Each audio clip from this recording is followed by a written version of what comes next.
Hello students, welcome to study point Khushboo Soni. तो आज मैं आपके लिए इंग्लिश का एक बहुत ही ग्रामर का एक बहुत ही इंपॉर्टेंट टॉपिक लेके आई हूँ, टेंस। मैं आपको श्योरिटी दिलाती हूँ कि अगर आपने मेरे 10 से 12 पार्ट टेंस के देख लिए हैं कम्प्लीटली, तो फिर आपको टेंस में कोई दिक्कत नहीं रहने वाली है।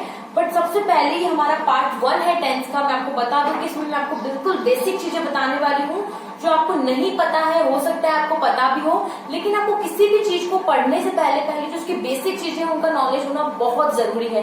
तो वही बेसिक नॉलेज मैं आपको इस पे बताने वाली हूँ। मैं आपको नहीं बताऊंगी, सबको पता है कि टेंस के नहीं पता है तो भी कि टेंस के 3 पार्ट्स होते हैं, फिर उनमें अगर 12 होते हैं, लेकिन हम डायरेक्टली उससे स्टार्ट नहीं करेंगे। मैं आपको बहुत बेसिक से चीजें सिखाऊंगी।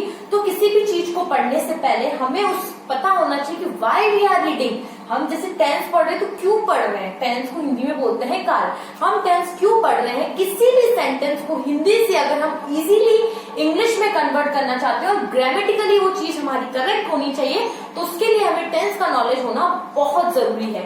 तो टेंस सेंटेंस ही बना रहे हैं ना, हिंदी सेंटेंस को, हिंदी के वाक्य को इंग्लिश सेंटेंस में हम लोग कन्वर्ट कर रहे हैं, ठीक है। तो सेंटेंस हमारा किन चीजों से बनता है, पहले वो बात करते हैं। सेंटेंस हमारी 3 चीजों से बनता है, सब्जेक्ट, वर्ब एंड ऑब्जेक्ट। सबसे पहले आता है हमारा सब्जेक्ट, देन आता है हमारा वर्ब, देन आता है ऑब्जेक्ट, जिसे हम लोग कॉम्प्लीमेंट भी बोलते हैं। चलिए सबसे पहले हम थोड़ा सब्जेक्ट, वर्ब और ऑब्जेक्ट कॉम्प्लीमेंट के बारे में नॉलेज ले लें। क्या होता है सब्जेक्ट? सब्जेक्ट को हिंदी में हम बोलते हैं कर्ता। कर्ता यानी काम को करने वाला, यानी कि परफॉर्मर ऑफ द एक्शन। अगर आप कोई भी जैसे प्रश्न पूछते हो, जैसे मैंने बोला Sita is cooking food, who is cooking food, खाना कौन बना रहा है। मैंने प्रश्न क्या किया, मैंने क्वेश्चन क्या किया, who is cooking food, Sita. Raju is playing cricket in the ground, Raju जो है वो ग्राउंड में क्रिकेट खेल रहा है, तो who is playing in the ground, Raju. तो मुझे हु क्वेश्चन करने पे, क्वेश्चन में वो कह रही हूँ ना, कौन क्वेश्चन करने पे मुझे जो आंसर मिलता है वही सब्जेक्ट होता है। अच्छे से समझिए, परफॉर्मर ऑफ द एक्शन, काम को जो करने वाला है, खाना बनाने वाली सीता है, गार्डन में खेलने वाला, क्रिकेट खेलने वाला कौन है, राजू है। तो यहाँ राजू और सीता मेरा सब्जेक्ट है, काम को करने वाला है। तो होप आपको सब्जेक्ट अच्छे से समझ में आया होगा। और सब्जेक्ट को मैं आपको बता दूं इतना इम्पोर्टेंट है, जैसे बिना इंजन के रेलगाड़ी नहीं चल सकती ना, तो बिना सब्जेक्ट के सेंटेंस नहीं बन सकता। तो ये इतना इम्पोर्टेंट है और ये सब्जेक्ट ही डिसाइड करता है, जो आगे हम वर्ब पढ़ने वाले हैं, सब्जेक्ट ही डिसाइड करता है कि वर्ब क्या होगी। सब्जेक्ट सिंगुलर है तो वर्ब कुछ और होगी, सब्जेक्ट प्लूरल है तो वर्ब कुछ होगी। क्या होता है सिंगुलर, एक वचन, प्लूरल बहुवचन। धीरे धीरे हम आगे आपको सब समझाएंगे, थोड़ा सा पेशेंस रखिए और ढंग से चीजों को सुनते जाइए। Everything will be crystal clear in your mind, I am sure. मैं आपको श्योर करती हूँ कि everything will be crystal clear in your mind.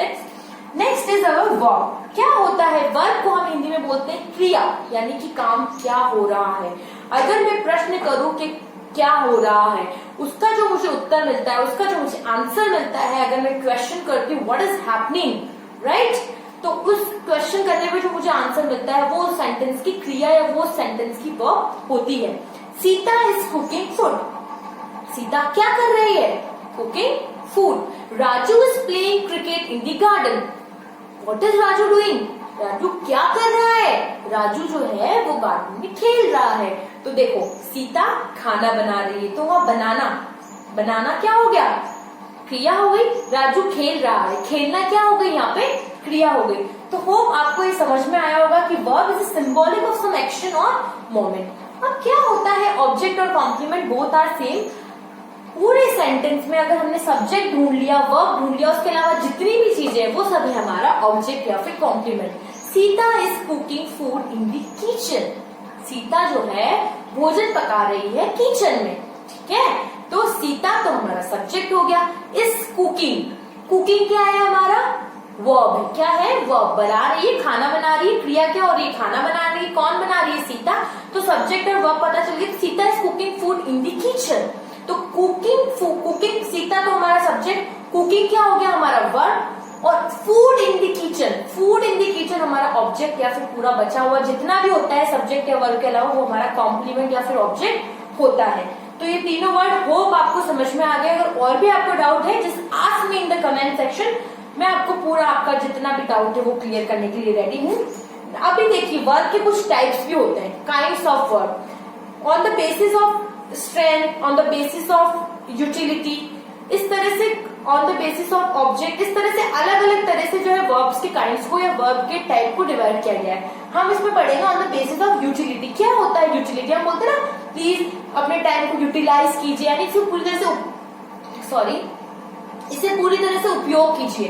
तो उसी उपयोगिता के आधार पर हम इसके वर्ब्स के टाइप देखेंगे। तो उसके आधार पर या उसके बेसिस पे जो हमारी वर्ब्स है उसे दो पार्ट्स में डिवाइड किया गया, main verb and helping verb. Understand? Main यानी मुख्य क्रिया, हेल्पिंग यानी सहायक जो उसको हेल्प करती है, राइट? और हेल्पिंग वर्ब को ही हम ऑक्सिलियरी वर्ब भी बोलते हैं। Helping verb is also known as auxiliary verb, so don't be confuse with auxiliary and helping verb. और ये हमारी मेन वर्ब। चलिए हम इसे एग्जांपल समझते हैं। What is main verb? Main verb is those action word which have its own identity and individual meaning. मतलब main verb वो होता है जिसकी खुद की भी आइडेंटिटी होती है और इंडिविजुअल मीनिंग होता है। इसे एग्जांपल के तौर से समझते हैं, एग्जांपल की हेल्प समझते हैं। Sonu climb a tree. So Sonu क्या है हमारा यहाँ पे? सब्जेक्ट। क्लाइंब क्या हो गया? चढ़ रहा है, मतलब वो चढ़ रहा है पेड़ के ऊपर, तो वर्ब। और ये बचा हुआ क्या हो गया? हमारा ऑब्जेक्ट या फिर कॉम्प्लीमेंट। ओके, तो यहाँ मेन वर्ब क्लाइंब। सोनू पेड़ पर चढ़ता है, सोनू क्लाइंब द ट्री। तो क्लाइंब, यहाँ पे भी क्लाइंब का मतलब चढ़ना ही है। और इस सेंटेंस के अलावा मैं कहीं पे भी क्लाइंब वर्ड लिख दूंगी ना, अलग से भी लिख दूंगी, तो उसका भी मतलब चढ़ना ही है। मतलब यहाँ पे ये मेन वर्ब क्यों है? क्योंकि इसकी खुद की भी आइडेंटिटी, यहाँ पे भी सेंटेंस में भी इसका मतलब चढ़ना ही है। और अलग से इसको मैं कहीं और लिख देती हूँ तो उसका मतलब भी चढ़ना ही होगा। होप आपको समझ में आया होगा। मेन वर्ब जिसकी खुद की भी आइडेंटिटी होती है, उसका खुद का एक इंडिविजुअल मीनिंग होता है। नेक्स्ट इज हेल्पिंग वर्ब, जो सहायता करे। अब ये किसकी सहायता करेगा? मेन वर्ब की। हेल्पिंग वर्ब जैसे हम सेंटेंस में लगाते हैं ना, is, am, are, was, were, has, have, had, ये सब हमारी हेल्पिंग वर्ब है। हम आगे और अच्छे से डिटेल में पढ़ेंगे। तो हेल्पिंग वर्ब क्या करता है? मेन वर्ब के साथ एसोसिएट होके सेंटेंस को पूरा मीनिंग प्रोवाइड कराता है, डेफिनेट मीनिंग प्रोवाइड कराता है, सेंटेंस को आइडेंटिफिकेशन प्रोवाइड करवाता है। फिर से सुनिए, हेल्पिंग वर्ब जो है वो मेन वर्ब के साथ एसोसिएट होकर के पूरे सेंटेंस को आइडेंटिफिकेशन प्रोवाइड करवाता है, पूरे सेंटेंस को एक डेफिनेट मीनिंग प्रोवाइड करवाता है। जैसे एग्जांपल के लिए, Monika is reading a book. Monika हमारा यहाँ पे सब्जेक्ट हो गया, वो किताब पढ़ रही है, तो ए बुक हमारा ऑब्जेक्ट या फिर कॉम्प्लीमेंट हो गया, रीडिंग हमारा वर्ब हो गया। लेकिन इस क्या है? इस जो है वो हमारा हेल्पिंग वर्ब या फिर ऑक्सिलरी वर्ब है। अगर मैं इस लगा रही तो आप देखिए पूरा सेंटेंस कंप्लीट हो रहा है और ये मेन वर्ब के साथ जुड़ के सेंटेंस को पूरा मीनिंग प्रोवाइड करा रहा है। और हमने ये इस क्यों लगाया है, मैंने आपको बताया था। यहाँ पे हमने एम क्यों नहीं लगाया है, आर क्यों नहीं लगाया। सब्जेक्ट जो है मोनिका, आगे आप पढ़ेंगे सिंगुलर है, सिंगल पर्सन है, तो सिंगल के साथ हमेशा इज लगता है। और ये हमारे पूरे सेंटेंस को एक कंप्लीट आइडेंटिफिकेशन, एक डेफिनेट मीनिंग प्रोवाइड करवा रहा है। तो होप आपको ये समझ में आया होगा। अब हम और काइंड्स ऑफ वर्ब पढ़ेंगे on the basis of object, on the basis of strength. हमारे दो टाइप्स पढ़ने के बाद फिर हम जो है वो इसके टाइप्स पे आएंगे। आशा करती हूँ कि आपको ये समझ में आया होगा। आप इसे उतार लीजिए, फिर हम नेक्स्ट स्लाइड में अदर टाइप्स पढ़ेंगे।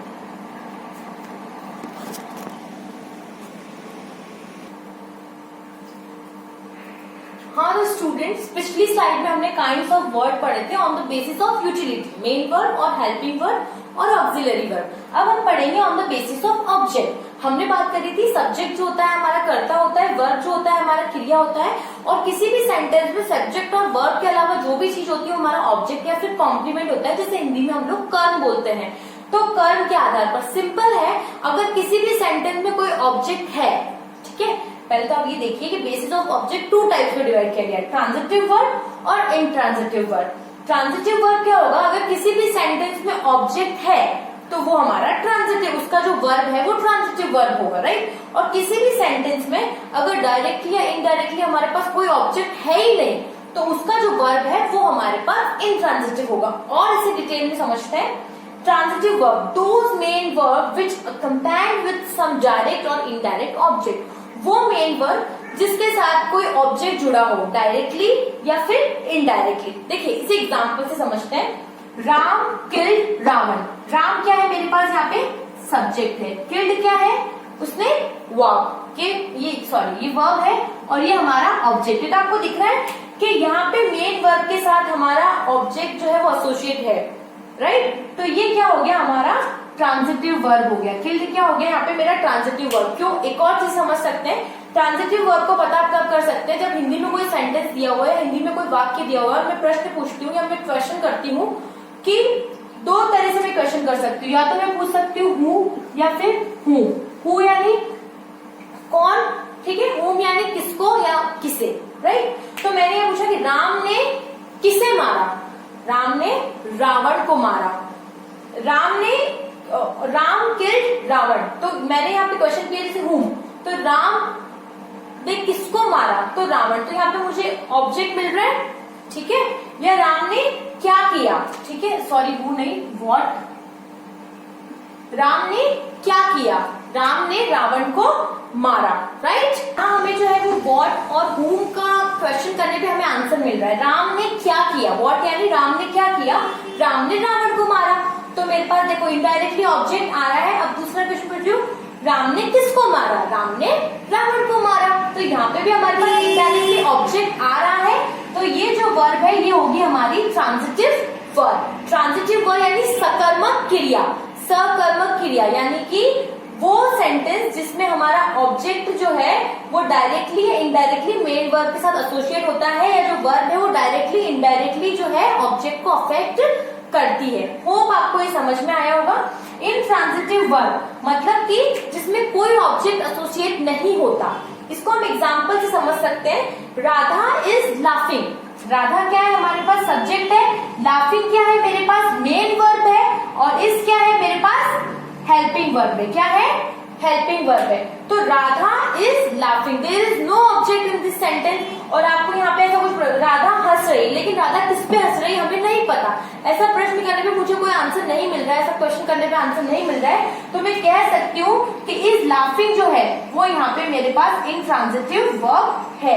होप आपको ये समझ में आया होगा। अब हमारा एक और काइंड ऑफ वर्ब बचा है, on the basis of strength, हम उसे पढ़ेंगे। Then we come to the types of tenses. आप इसे उतार दीजिए।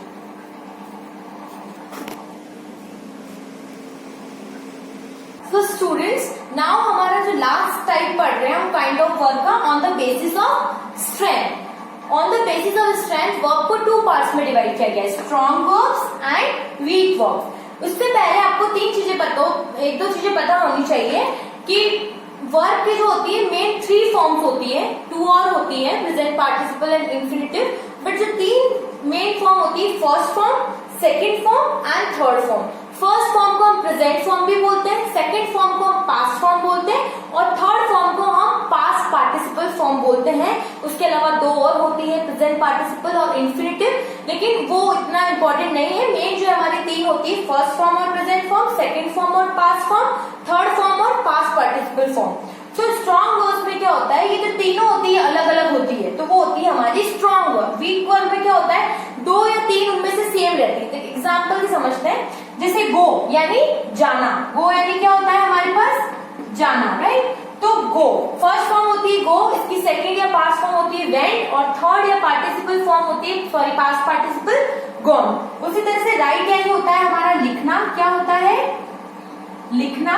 अब फर्स्ट फॉर्म यानी प्रेजेंट फॉर्म तो होती है राइट, सेकंड फॉर्म होती है रोट, और थर्ड फॉर्म होती है रिटर्न। उसी तरह से वीक वर्ब में क्या होता है, दो, इसमें तो देखो तीनों अलग है, गो वेंट गोन राइट, राइट रोट और रिटर्न। और वीक फॉर्म में क्या होता है, तो दो सेम होगी या फिर तीनों ही सेम होगी। ये देखिए फाइंड फाउंड फाउंड, फाइंड यानी खोजना, इसकी फर्स्ट फॉर्म में फाइंड, सेकंड है फाउंड और थर्ड भी है फाउंड, तो सेकंड और थर्ड सेम है, तो ये वीक वर्ब में आता है। कुछ फॉर्म्स ऐसी भी होती है इसमें तीनों ही सेम होता है, cut cut cut, first form भी कट, सेकंड फॉर्म भी कट और थर्ड फॉर्म भी कट। तो ऐसी फॉर्म्स को हम बोलते हैं वीक वर्ब, जिसमें दो या तीन फॉर्म सेम होती है, जिसमें तीनों डिफरेंट होती है, वो होती है हमारी स्ट्रॉन्ग वर्ब। अब मैं आपको एक चीज बताना चाहती हूँ कि मैं आपको पीडीएफ की फॉर्म में एक तो सारा मटेरियल प्रोवाइड करवाऊंगी कुछ, और जब हम बाद में टेंस पढ़ेंगे तो उसके प्रैक्टिस क्वेश्चन भी आपको प्रोवाइड किए जाएंगे। और रोज के मैं आपको कम से कम 20 जैसी फॉर्म से आपको याद करनी पड़ेगी, first form, second form, third form. तो 20 हम आपको रोज दिया करेंगे, वो आपको पीडीएफ में जाके डाउनलोड करनी है, उनको याद करना है। जब हम आगे हिंदी टू इंग्लिश कन्वर्ट करेंगे सेंटेंसेस को, तो वहां पे हमें वो वर्ब की बहुत ज्यादा मदद करने वाली है। अब मैं आपको एक छोटी सी चीज बताना चाहती हूँ कि जनरली बच्चे जो है वो टेंस और टाइम को एक ही समझते हैं, but both are very different. थोड़ा सा इनमें है थोड़ा सा डिफरेंस, वो आप समझ लीजिए। टेंस और टाइम, टेंस क्या है, किसी भी सेंटेंस को बनाने के लिए जो बेसिक चीज है, कुछ बेसिक रूल्स है ना, किसी भी सेंटेंस को फॉर्म करने के लिए जो कुछ बेसिक रूल्स है वो हमें टेंस, वो होता है टेंस, उसे हम बोलते हैं काउंट, राइट। टाइम क्या है? टाइम हर मिनट हमारा, हर सेकंड, घंटा, हर आवर जो है, हर वीक जो है, हर मंथ जो है, ये हमारा टाइम है। और टाइम जो है हमेशा चलता रहता है, टाइम चला जाता है तो वापस नहीं आता है। देखो एक ही सेंटेंस में डिफरेंस टेंस हो सकता है और डिफरेंस टाइम हो सकता है। देखिए कैसे समझते हैं आप, ये देखिए, the PM visited our city last week. अब ढंग से देखिएगा, मैंने अंडरलाइन किया है विजिटेड और लास्ट वीक को। लास्ट यानी पिछले वीक, राइट। तो लास्ट वीक हमारा क्या पास्ट टाइम को शो कर रहा है कि बीत गया जो समय। और विजिटेड, विजिटेड क्या है यहाँ पे हमारा, बताइए क्या है विजिटेड। देखो आपको पढ़ेंगे आगे कि जो वर्ब की सेकंड फॉर्म होती है वो पास्ट, तो यहाँ पे हमारा क्या है, देखिए जो टेंस है वो पास्ट है। और जो अगर मैं उस लास्ट की जगह नेक्स्ट वीक कर दूं, क्या कर दूं मैं उसकी जगह, सॉरी मैंने ये तो जैसे सेम हो गया कि PM visited our city last week. तो लास्ट भी यहाँ पे क्या है हमारे पास, ये पास्ट टाइम है और ये पास्ट टेंस है, तो दोनों पास्ट है। अगर मैं इस लास्ट की जगह ये कर दूं नेक्स्ट, क्या कर दूं नेक्स्ट वीक, तो आप देख रहे हैं नेक्स्ट, तो नेक्स्ट वीक क्या हो गया हमारा फ्यूचर वाला टाइम हो गया। और विजिटेड समझ रहे हैं, and the PM is visiting our city tomorrow. अब आप यहाँ देखिए, जैसे वहां पे तो सॉरी यहाँ लास्ट ही आएगा, sorry it's a little bit confusion. देखिए पीएम विजिटेड आवर, तो यहाँ पे विजिटेड पास्ट टेंस और पास्ट की टाइम। यहाँ देखिए the PM is visiting our city tomorrow, तो टुमारो वहां पे आने वाला टाइम है, तो फ्यूचर टाइम है। लेकिन आप अभी आगे पढ़ेंगे कि इस प्लस वर्ब की फर्स्ट फॉर्म में आईएनजी आता है तो हमारा प्रेजेंट टेंस होता है। तो यहाँ पे हमारा टेंस कौन सा हो गया, प्रेजेंट टेंस, और टाइम कौन सा हो गया, टुमारो क्या रिप्रेजेंट कर रहा है, फ्यूचर टाइम, है ना। तो टाइम हमारा फ्यूचर है और टेंस हमारा प्रेजेंट है, तो दोनों चीज डिफरेंट हो गई। तो इसीलिए मैंने आपको टेंस वर्सेस टाइम में डिफरेंस बताया। सॉरी फर्स्ट में यही है कि फर्स्ट में जो हमारा टेंस भी पास्ट है क्योंकि विजिटेड हमारी वर्ब की सेकंड फॉर्म पास्ट टेंस है, और लास्ट वीक वो भी बीता है तो पास्ट टाइम, तो पास्ट टेंस ही और पास्ट टाइम की। लेकिन कई बार सेंटेंसेस ऐसे होते हैं जिनमें दोनों डिफरेंट करते हैं टेंस और टाइम। जैसे कि यहाँ पे हम देखें इस विजिटिंग, ये हमारा प्रेजेंट टेंस है, और टुमारो ये हमारा फ्यूचर टाइम है, ठीक है। तो ये यहाँ पे होप आपको ये समझ में आया होगा, आप इसे उतार लीजिए। इट्स और पार्ट 1 इज कम्प्लीटेड। पार्ट 2 में हम काइंड्स देखेंगे, डिफरेंट डिफरेंट टाइप्स के, एक एक करके हम बहुत ही डिटेल में पढ़ेंगे। आप बिल्कुल बने रहिए, सारे पार्ट्स देखिए, आपको टेंस में जितनी भी दिक्कतें आती है कभी नहीं आएगी, बिल्कुल क्रिस्टल क्लियर चीज हो जाएगी। आपका समय देने के लिए थैंक यू सो मच।